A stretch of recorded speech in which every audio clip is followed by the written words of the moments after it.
Assalamualaikum warahmatullahi wabarakatuh. Halo semuanya, di sini saya akan melanjutkan tugas saya kembali. Eh, Kemarin saya sudah membuat beberapa jurnal yang sudah saya jelaskan dalam video sebelumnya. Dan di sini saya akan melanjutkan video tersebut.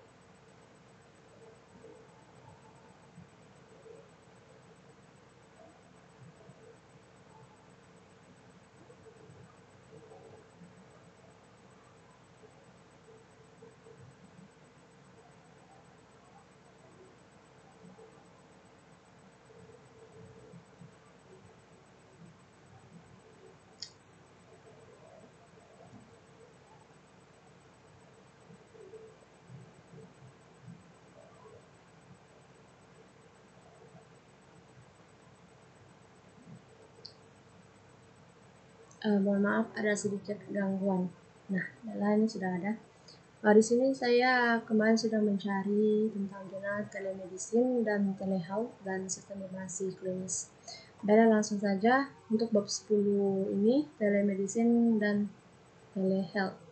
Untuk definisinya, telemedicine adalah praktik kesehatan yang menggunakan komunikasi audio, visual, dan data untuk memberikan layanan kesehatan, diagnosis, konsultasi, dan pengobatan jarak jauh.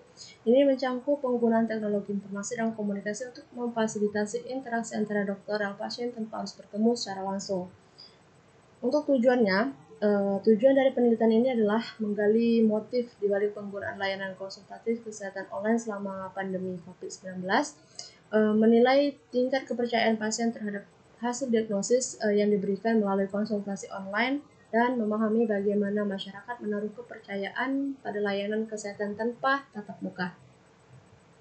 Untuk manfaatnya, manfaat dari telemedicine dan telehealth ini adalah untuk memastikan akses layanan kesehatan, mengurangi penyebaran virus, memfasilitasi pemantauan pasien, meningkatkan ketersediaan sumber daya kesehatan, memanfaatkan edukasi dan informasi kesehatan, dan mendukung kesehatan mental.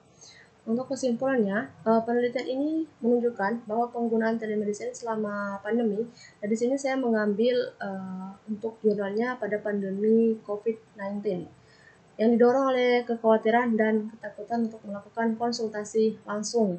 Pasien cenderung mempercayai hasil diagnosis untuk keluhan ringan, tetapi mengabaikan saran untuk konsultasi lebih lanjut jika didiagnosis menunjukkan masalah serius.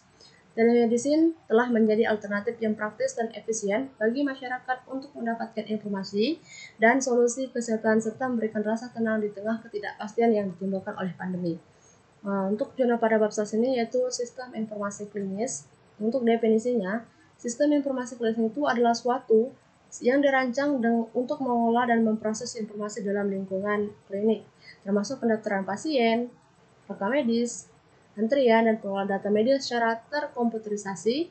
Sistem ini bertujuan untuk meningkatkan efisiensi dan akurasi dalam pelayanan kesehatan.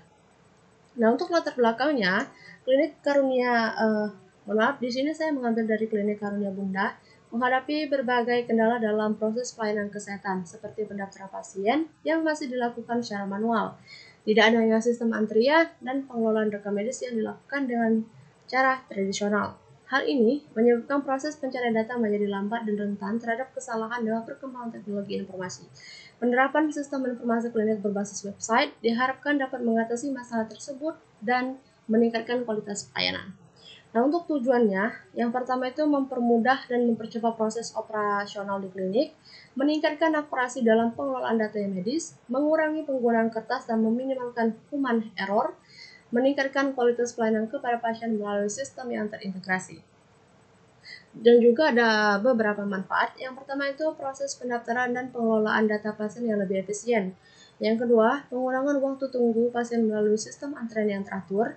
Dan yang ketiga, penyimpanan dan pengelolaan rekam medis yang lebih terstruktur dan aman. Dan yang keempat, kemudahan dalam pengambilan keputusan manajerial berdasarkan data yang akurat dan real time.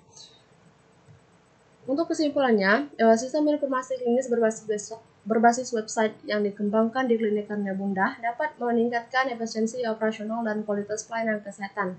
Dengan sistem yang terintegrasi, semua pihak yang terlibat dalam proses pelayanan dapat berkolaborasi dengan baik, sehingga memberikan pengalaman yang lebih baik bagi pasien. Pengembangan lebih lanjut dari sistem ini juga disarankan untuk mencangkup fitur-fitur tambahan yang dapat menambahkan pelayanan seperti integrasi dengan asuransi, dan konsultasi online. Nah, mungkin hanya itu yang dapat saya sampaikan pada bab ini. Lebih dan kurang saya mohon maaf. Sekian dan terima kasih.